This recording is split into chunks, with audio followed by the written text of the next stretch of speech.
خلیفہ ثانی کے زمانے تک، یعنی جناب عمر کے زمانے تک تمام اہل سنت وضو وہی کرتے تھے جو آج شیعہ وضو کرتے ہیں۔ خلیفہ ثالث یعنی جناب عثمان کے زمانے میں وضو کی ترتیب بدل گئی۔ کیسے بدلی؟ سب کو پتا تھا کہ اس طرح وضو کرتے ہیں، لیکن ترتیب بدلی کیوں؟ انہوں نے کہا ہم قرآن سے جو نتیجہ لے رہے ہیں ہو سکتا ہے رسول خدا نے نتیجہ اور لیا ہو، تو انہوں نے قرآن کی آیت پڑھی کہ فَاغْسِلُوا وُجُوهَكُمْ وَأَيْدِيكُمْ إِلَى الْمَرَافِقِ، دھو اپنے چہروں کو، وَأَيْدِيكُمْ، ید ہاتھ کو کہتے ہیں، اپنے ہاتھوں کو کہاں تک؟ مرفق تک۔ تو آپ نے اہل سنت کو دیکھا ہوگا جب وضو کرتے ہیں تو پانی اوپر پھینکتے ہیں، کہتے ہیں کیونکہ لفظ تک ہے، الا تک کی معنی دیتا ہے، کہاں تک؟ مرفق تک۔ ہم شیعہ استدلال کیا کرتے ہیں؟ ہم کہتے ہیں اگر کسی نے کہا کہ دیوار کو دھو یا رنگ کرو چھت تک، تو یہ تک جو ہے اس کی سائز کو بیان کرتا ہے۔ ہاتھ یہاں تک بھی ہو سکتا ہے، یہاں تک بھی ہو سکتا ہے، یہاں تک بھی ہو سکتا ہے، تو اللہ نے سائز کو بیان کیا، تجھے کہاں تک ہاتھوں کو دھونا ہے؟ یہاں تک دھونا ہے۔ لیکن دھونے کا بھی ایک طریقہ ہوتا ہے۔ کوئی ایسا رنگ ساز بتائیے جو دیوار کو نیچے سے اوپر تک رنگ لگاتا ہے؟ اوپر سے نیچے لگاتے ہیں، نیچے سے اوپر؟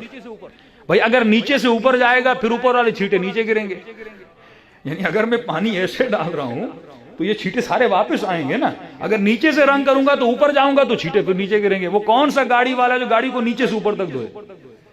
تو یہ اصول دین میں یا فقہ الاصول میں ہم بتاتے ہیں، کچھ عقل بھی انسان استعمال کرے۔ جب رسول خدا بتا کر گئے تو بہت سارے ایسے قوانین جنہوں نے کہا ہمیں قرآن سے یہ سمجھ میں آتا ہے لہٰذا ہم اس کو ایسے کرتے ہیں، فقیہ نے کہا مجھے یہ سمجھ آتا ہے، امام نے کہا مجھے یہ سمجھ آتا ہے، لہٰذا رد و بدل ہوا۔ الفقہ علی المذاہب الاربعہ، جب یہ آپ کتاب پڑھیں گے اس میں تمام تر بتایا گیا ہے کہ دین میں رد و بدل کہاں سے آیا، اذان کا اضافہ کہاں سے آیا۔ اسے آپ کہتے ہیں سیرت خلیفین یا شیخین کہتے ہیں۔ مولا علی جب خلافت پر آنے والے تھے تو مولا سے لوگوں نے ایک سوال کیا، کیونکہ دو خلیفوں کے بعد ایک گروہ بنا 6-7 صحابیوں کا، اس کے بعد لہٰذا وہ خلیفہ بنتا، تو امام سے اس نے ایک سوال کیا کہ علی میں ایک صورت میں آپ کی بیعت کروں گا، آپ خلیفہ بن جاؤ، مجھے کچھ سوالوں کا جواب دو۔ امام نے کہا جی، کا پہلی شرط یہ ہے آپ اللہ کے دین کو، وحدانیت کو نافذ کرو گے؟ مولا نے کہا نافذ کروں گا، اس میں کون سی نئی بات ہے۔ کہ دوسری شرط یہ ہے آپ سیرت شیخین پر عمل کرو گے۔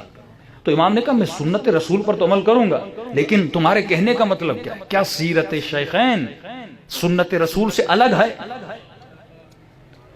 یا شیخین نے وہی کیا جو رسول خدا نے کیا؟ اگر تم کہتے ہو الگ ہے تو گریبان تو تمہارا پکڑا جائے گا۔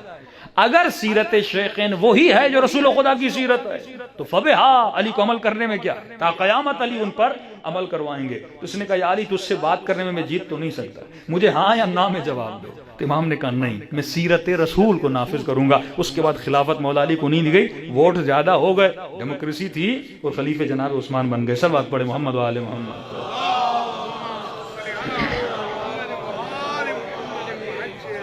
وعجل فرجہم، تو پہلی چیز جو وہاں سے آئی یہ تھا کہ صرف ہمیں کلام خدا کو پکڑنا ہے، اور جو تحریفات تورات میں ہوئی ہیں، تورات میں انہوں نے کسی نبی کو، حضرت موسیٰ کو انہوں نے نبی مانا، اس کے بعد حضرت سلیمان اور داؤد، اتنے گندے واقعات، یعنی عصمت انبیاء کے وہ قائل نہیں ہیں۔ الیاذ باللہ جناب لوط کے لیے انہوں نے لکھا ہے کہ جناب لوط نے الیاذ باللہ انہوں نے زنا کی۔ جناب داؤد کے لیے انہوں نے لکھا ہے الیاذ باللہ، ان کے لیے یہی لکھا ہے۔ حضرت سلیمان کے لیے لکھا ہے وہ شراب پیتے تھے۔ ایسے ایسے واقعات انہوں نے خود لکھے ہیں ان کی اپنی کتابوں میں، آج کی حاضر تورات میں وہ ساری چیزیں موجود ہیں۔ تبھی خدا جناب سلیمان کی عزت و آبرو کے لیے قسم کھاتا ہے، تبھی خدا قرآن میں کبھی کبھی جبرائیل کی آبرو کے لیے قسم کھاتا ہے۔ یہ کن کے عقیدوں کو پروردگار عالم رد کر رہا ہے؟ آل یہود کے عقیدوں کو پروردگار عالم رد کر رہا ہے۔ صلوات پڑھیں محمد و آل محمد۔